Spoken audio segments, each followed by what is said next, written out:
नमस्कार दोस्तों। उम्मीद है आप लोग अपने पॉलिटेक्निक एंट्रेंस एग्ज़ाम की तैयारी अच्छे से कर रहे होंगे। आप लोगों के लिए फिर से मैं फिजिक्स और केमिस्ट्री के मिक्स क्वेश्चन लेके आ गया हूं, जिसमें हम लोग फिजिक्स के एक टॉपिक और केमिस्ट्री के एक टॉपिक को कवर करते हैं। और दोस्तों, ये जो आपके वीडियो लेक्चर हैं ये बिल्कुल फ्री हैं, इसे आप लोग आराम से देखिए और अपने एग्ज़ाम की तैयारी करिए। चलिए दोस्तों, शुरू करते हैं इस वीडियो को। अगर आपको इसके पीडीएफ वगैरह चाहिए और अपने रिलेटेड और भी पीडीएफ चाहिए तो आप लोग मिश्रा जी क्लासेस के टेलीग्राम ग्रुप को ज्वाइन कर लीजिएगा।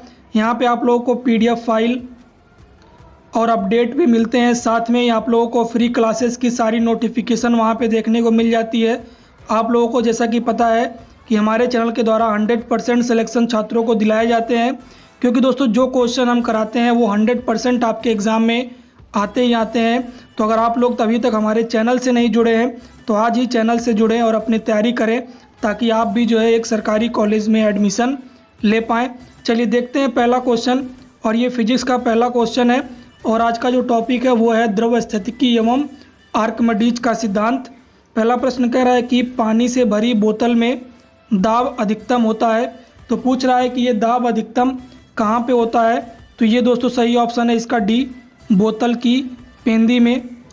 अगला प्रश्न है क्वेश्चन नंबर सेकंड, कह रहा है कि दो पिंडों का द्रव में पूर्णतः डूबे होने पर समान भार है, तब ऐसे में इन चारों में से कौन सा ऑप्शन सही होगा। तो दोस्तों, अगर कोई पिंड ऐसे हैं जो द्रव में डूबने पर उनका भार समान हो जाता है तो इसका मतलब कि उनके द्रव्यमान भी समान होंगे।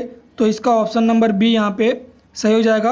अगला क्वेश्चन देखते हैं क्या कह रहा है दोस्तों। क्वेश्चन नंबर थर्ड कि एक मनुष्य का भार 80 किग्रा है तथा उसके प्रत्येक पैर के तलवे का क्षेत्रफल 400 वर्ग सेंटीमीटर है। मनुष्य खड़े होने पर पैरों द्वारा पृथ्वी पर दाब न्यूटन पर मीटर स्क्वायर में डालेगा। ये हमें निकालना है। जी की वैल्यू दिया है 10 मीटर पर सेकेंड स्क्वायर। तो सबसे पहले दोस्तों ये जो वर्ग सेंटीमीटर दिया है इसको हम लोग चेंज करेंगे वर्ग मीटर में। तो अगर आप लोग 400 को जब चेंज करोगे तो इसमें डिवाइड होगा आपका 100 × 100 से, और ये निकल के आएगा आपका 0.04 वर्ग मीटर। ठीक है, ये हमारा चेंज हो गया।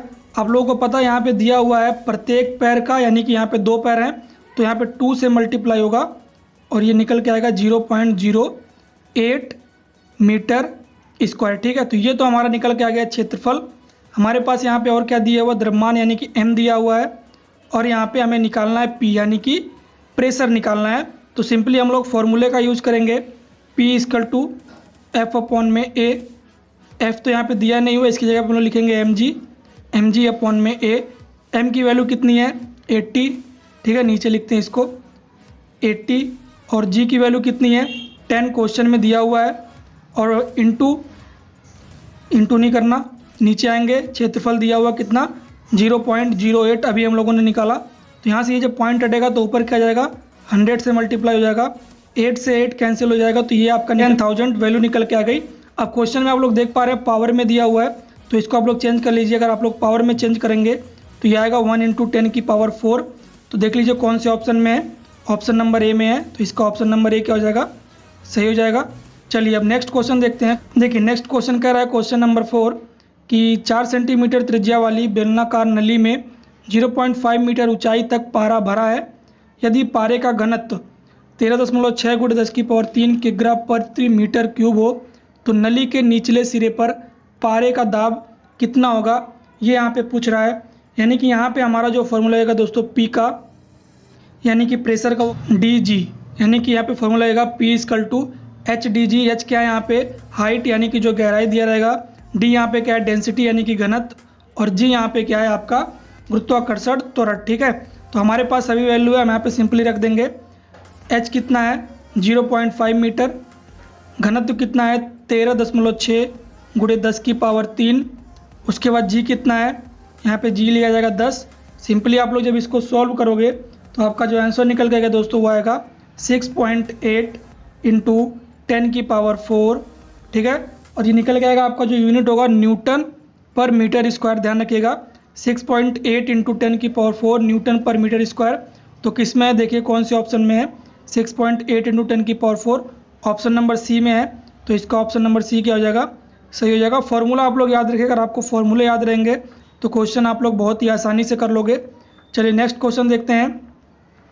क्वेश्चन नंबर 5 क्या कह रहा है कि एक खोखले बेलनाकार बर्तन का व्यास 2 मीटर है तथा उसमें 70 न्यूटन पर मीटर स्क्वायर दाब पर वायु भरी है, तो बेलन के आधार पर लगने वाला बल कितना है। यानी कि यहाँ पे बेलन के आधार पर लगने वाले बल के बारे में पूछ रहा है।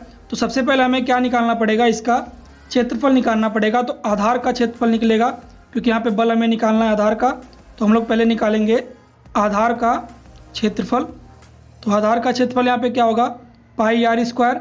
व्यास कितना है 2 मीटर, तो इसका रेडियस कितना होगा आधा, यानी कि 2/2 यानी कि 1, यानी कि इसका रेडियस कितना आ गया 1। तो सिंपली हम लोग पाई 1 का स्क्वायर, तो ये वैल्यू आ जाएगी पाई, यानी कि जो आधार का क्षेत्रफल आ गया दोस्तों वो कितना आ गया, पाई आ गया। ध्यान रखिएगा इसको। अब हम लोग आगे क्या करेंगे, आगे हमें निकालना है दब बल। तो इसकी जगह हम लोग फॉर्मूला लगाएंगे P=F/A। F हमें निकालना है, तो यहाँ पे एक फॉर्मूला बनेगा F=PA। P कितना है, दाब कितना है 70 न्यूटन पर मीटर स्क्वायर, मल्टीप्लाई एरिया कितना आया था पाई, यानी कि ये निकल के आ गया 70 पाई। लेकिन यहाँ पे दोस्तों आप लोग देख पा रहे होंगे कि पाई में आपका आंसर नहीं है, तो सिंपली आप लोग पाई की जगह रख देंगे 22/7। 22/7, 7 से 7 कैंसिल, 10 आ गया, 10 से मल्टीप्लाई हो जाएगा तो ये आ जाएगा आपका 220 न्यूटन। तो इसका जो है ऑप्शन नंबर सी यहाँ पे सही हो जाएगा। बहुत ही अच्छा क्वेश्चन था, उम्मीद है आपको समझ आया होगा। अगर आपको क्वेश्चन समझ आ रहे हैं तो वीडियो को लाइक भी कर दीजिएगा। चलिए अब आगे बढ़ते हैं नेक्स्ट क्वेश्चन की तरफ। नेक्स्ट क्वेश्चन क्या कह रहा है कि यदि बल को 4 गुना तथा तल के क्षेत्रफल को आधा कर दिया जाए, तब जो दाब बनेगा वो प्रारंभिक दाब का कितने गुना होगा। दाब का फॉर्मूला क्या होता है, P=F/A। क्वेश्चन में कह रहा है कि अगर हम लोग F को 4 गुना कर दें और आपके क्षेत्रफल को आधा कर दें, तो जो हमारा नया दाब मिलेगा यानी कि P2 मिलेगा, वो P1 का कितना गुना हो जाएगा, ये यहाँ पे पूछ रहा है। तो सिंपली आपको कुछ नहीं करना, मैं आप लोगों को समझा देता हूँ। यहाँ पे ध्यान से समझिएगा। देखिए यहाँ पे P1=F1/A1 और P2 क्या कह रहा है कि अगर हम लोग बल को 4 गुना और क्षेत्रफल को आधा कर दें, तो जो हमारा इफेक्ट होगा वो पूछ रहा है, 2 है वो ऊपर चला जाएगा और इसका मल्टीप्लाई हो जाएगा, यानी कि ये आपका हो जाएगा P2=8F1/A1। आप लोगों ने देखा कि P1 की वैल्यू क्या है F1/A1 और P2 की वैल्यू क्या आ गई 8F1/A1, यानी कि 8 गुना हो जाएगा। तो अगर आप लोग ये चेंजेस करते हो तो प्रारंभिक दाब से जो दाब मिलेगा वो कितना हो जाएगा 8 गुना। तो इसका ऑप्शन नंबर सी यहाँ पे सही हो जाएगा। अगला क्वेश्चन कह रहा है क्वेश्चन नंबर 7 कि किसी बांध की तली मोटी बनाई जाती है, क्यों बनाई जाती है, यहाँ पे रीजन पूछ रहा है। और ऐसे क्वेश्चन दोस्तों आपके एग्जाम में भी पूछे जाते हैं, तो इनको आप लोग समझ लीजिएगा कि यहाँ पे दोस्तों जो ऑप्शन नंबर बी है वो सही होगा कि जल दीवार की तली पर अधिक दाब आरोपित करता है, इसीलिए जो उसकी तली होती है दोस्तों उसको मोटी बनाई जाती है ताकि वो उस दाब को सह सके। तो इसका ऑप्शन नंबर बी सही होगा। कह रहा है दोस्तों कि पानी का घनत्व अधिक होगा यदि उसका ताप, तो ताप अगर कितना होगा कि उसका पानी का घनत्व सबसे अधिक होगा, तो इसका सही ऑप्शन है 4 डिग्री सेल्सियस। अगर पानी का ताप जो है 4 डिग्री सेल्सियस होता है तो उस टाइम पर उसका घनत्व सबसे अधिक होगा। इस चीज़ को आप लोग ध्यान रखिएगा। और नेक्स्ट क्वेश्चन है कि यदि वायु की आर्द्रता बढ़ती है तो वायुमंडलीय दाब पर क्या इफेक्ट पड़ेगा। तो दोस्तों वायुमंडलीय दाब भी क्या हो जाएगा, बढ़ जाएगा।